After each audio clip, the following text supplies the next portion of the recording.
Good gaming, ladies and gentlemen. My name's Niders, and today we're gonna watch some new puts deodorant. Um, I have no idea why he decided to put some deodorant at that point. But although this is not this is not a store where hygiene is an issue, but I'm happy to see that some players are actually bringing deodorant just in case. Um, whatever. On a side note. I would like to thank the Yu-Gi-Oh community for paying attention and making it a rule that people needs to smell correct, or at least not smell bad. Um, Not something that's officially in the Magic community. However, let's go back to the table at hand. This was a final of a small event in Montreal at the Expedition on. I don't remember. Is it Saint Hubert? Anyway, the Expedition Jeu in Montreal. In today's game, we've got a Krarkashima, a Rocco, a Glarb is his or her moistness. The player they are happily playing Glarb, but I don't know if Glarb is a. I'll call him their moistness. Whatever. Raul and Raul. So Krarkashima is a storm deck trying to play some small cantrip, try to roll some dice and make copies and go crazy. Rocco is a food chain. Also, well, it's a food chain. It's a pod commander. It's a creature combo with a tutor and the command zone. So what you want to do is use Rocco. Well, you cast your first combo piece, then you use Rocco to find the second one, which is usually pretty easy to do. Glarb is a.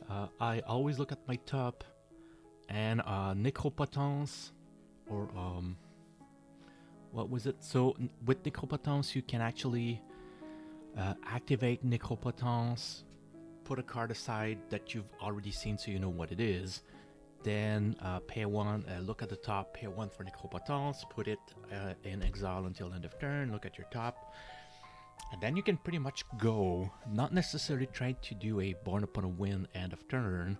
You can just go through your deck and know what you want to look at, what you want to find. Raul is a super quick storm deck. Also on the he does not want to, so he needs to. It's a storm deck, and the raw triggers are on a different count. So you want to cast a bunch of spell, get the raw triggers to, I believe it's 6, above 6, win a roll, and once you win that roll, you can flip Raul, and then you can play the backside, which you can activate his ultimate, which is a Planeswalker. You flip it, play the Planeswalker ultimate, which is a reveal the top 8. You can play them for free.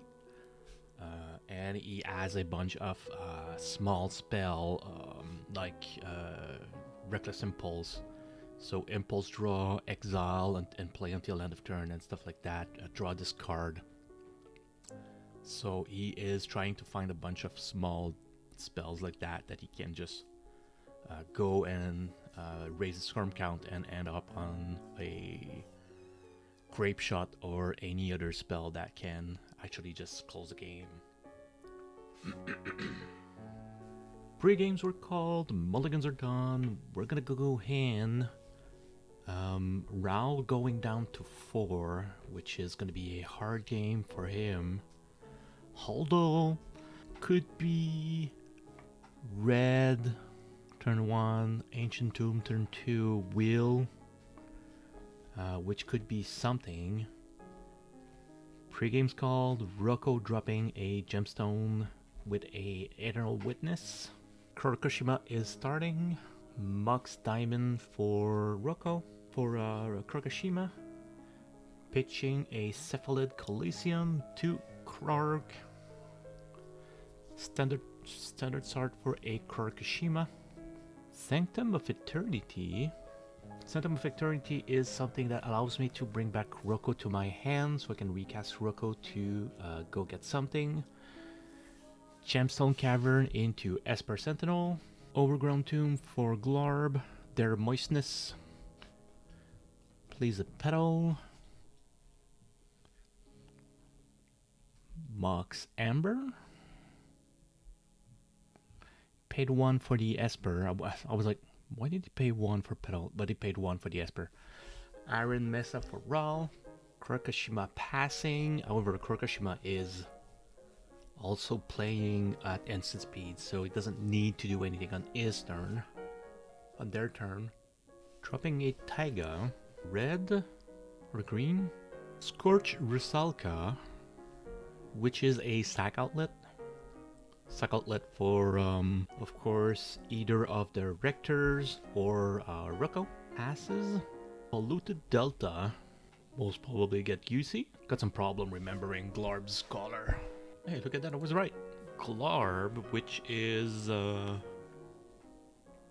blue, black, and green.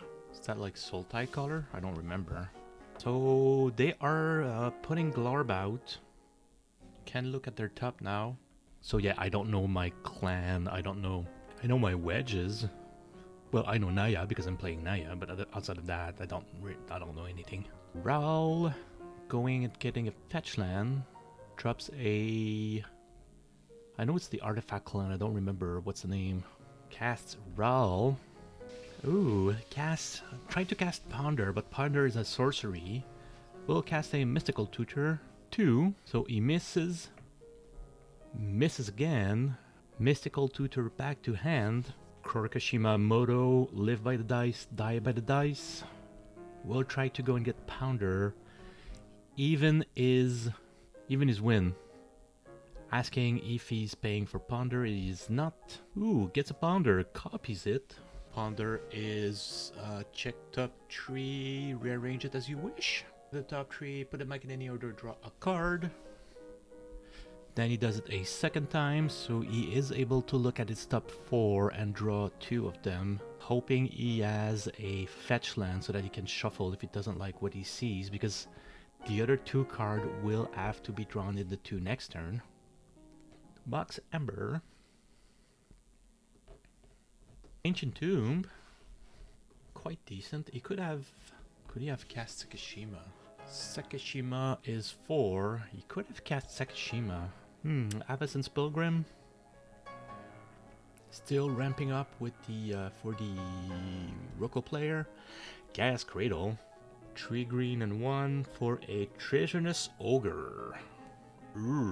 So Treasonous Ogre is something. The problem is that they tapped out to cast the Ogre. Glarb will Serval 2. Serval 2. So you look at the top 2, you may rearrange them or put them into your graveyard. Glarb still looking at their top of the library. They can check whenever they want, hoping it may have changed. Most of the time it's going to be the same card, but they have the right to do so. The only time you don't have the right to do so is mid-resolution of a spell. Or I may be wrong. I know we talked about that at the table. Krark Snapping, targeted Raul. So the original one target Raul. The second trigger, if the trigger is 1, he would target Treasonous Ogre. However, political, it's like, why do you target Raul? You should target the Treasonous Ogre. And then he's saying, whatever happens, I either snap 2 of them or I snap none of them, which is a decent argument. The other thing you could do is snap Glarb or snap 2 things on Rocco's board. We all know Raul is something. So I could do something, and they're asking me, do you want to do something? And I'm asking, well, it depends. Depends if you win or depends if you don't win. And then E1 is flip. Targeting Treasonous Ogre now. Pays 2 and 3 life to drop a Talon Gates of Medora on the board, phasing out Treasonous Ogre. That is a plan. Treasonous Ogre being able to phase out and being saved from the snap. God, no, I'm gonna have the hiccups again. Dropping a Wooded Foothills. Dropping Raoul for a second time.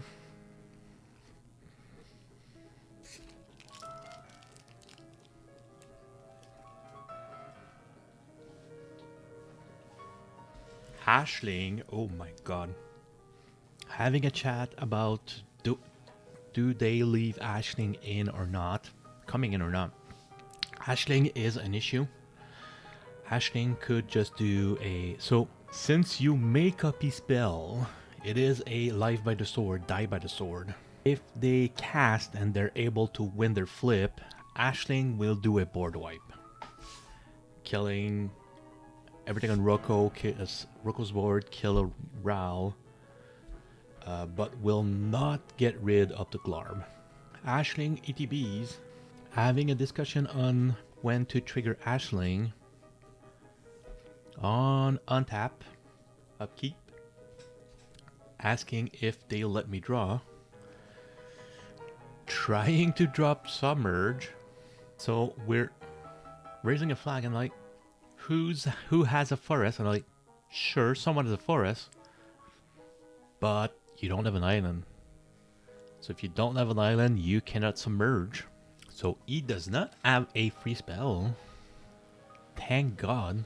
So they are trying to calculate what I'm gonna do, and they're talking about, so Rocco into Rector. Rector goes get the piece. So looking at the table, they're arguing about, is removing the Treasonous Ogre the good play? And they're saying that I already have 8 mana.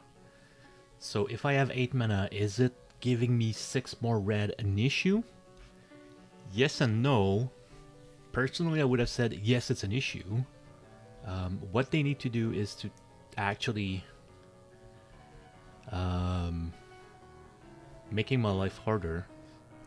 So going off, I'm gonna use Cradle for 4, Avacyn's Pilgrim for white, and Taiga for red. Placing my land so that I have Sanctum Rector, Sanctum Fraternity available to bring back my commander.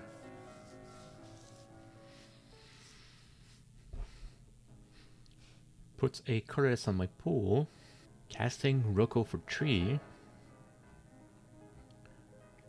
3 is not a Rector, so they're not really worried about that.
So Rocco on their stack, they are going for the 50-50 of wiping the board.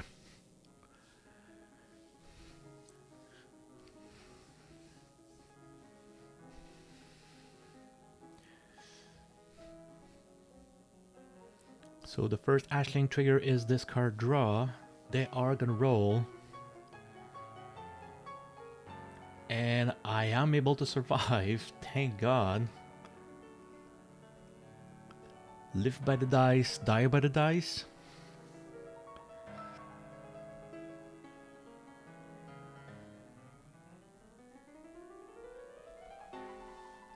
Tries to cast a Legolas Quick Reflex on Glarb. Because if he taps Glarbs for a reason, which would be a Serval, he's gonna do 3 damage to something. To something. Rocco ETBs passes on the trigger.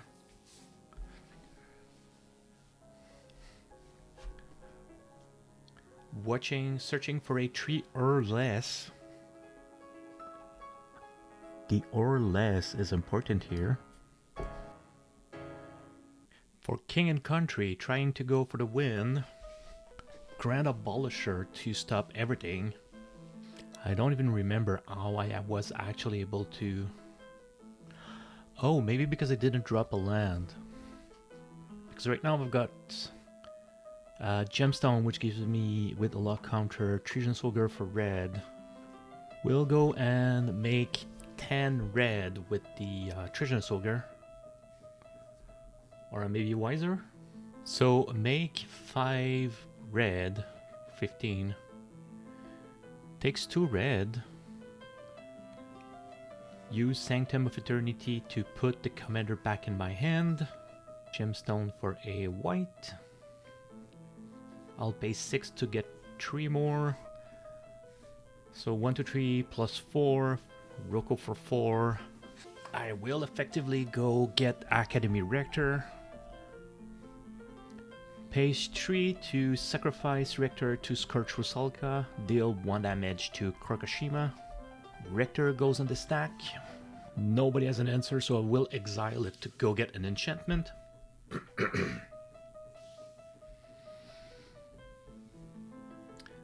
Dropping out Food Chain. With Food Chain, I'll be able to sack Avacyn's Pilgrim, Esper Sentinel, Treasonous Ogre. So I'll make 5, 6, 7, 8, 9, 10, 11 mana. So yeah, I was at 7. Oh, I had Squeen in. I was like, I could just sack... I could sack all of them, but I had Squeen in, so... Cast Squee, then you can exile Squee for 4 red, recast Squee for 3 red from exile.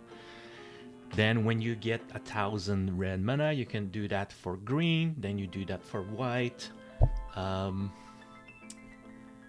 Question is, I don't remember how I win, but at that point I'd most probably... Well, what I could do is just use Scorch Rusalka. So once I've got 100,000 red, you recast Squee, you pay 1 to sack Squee to the Scorch Rusalka, deal 1 damage to a player. Do that until everybody's dead, and then GG. I don't even need to do anything more. Congratulations to the Rocco player who won at turn 4. As usual, ladies and gentlemen, if you learned something or if you want to leave a comment, I'll always be happy to have a chat with you. Please, of course, like and subscribe, and I'll see you guys next game.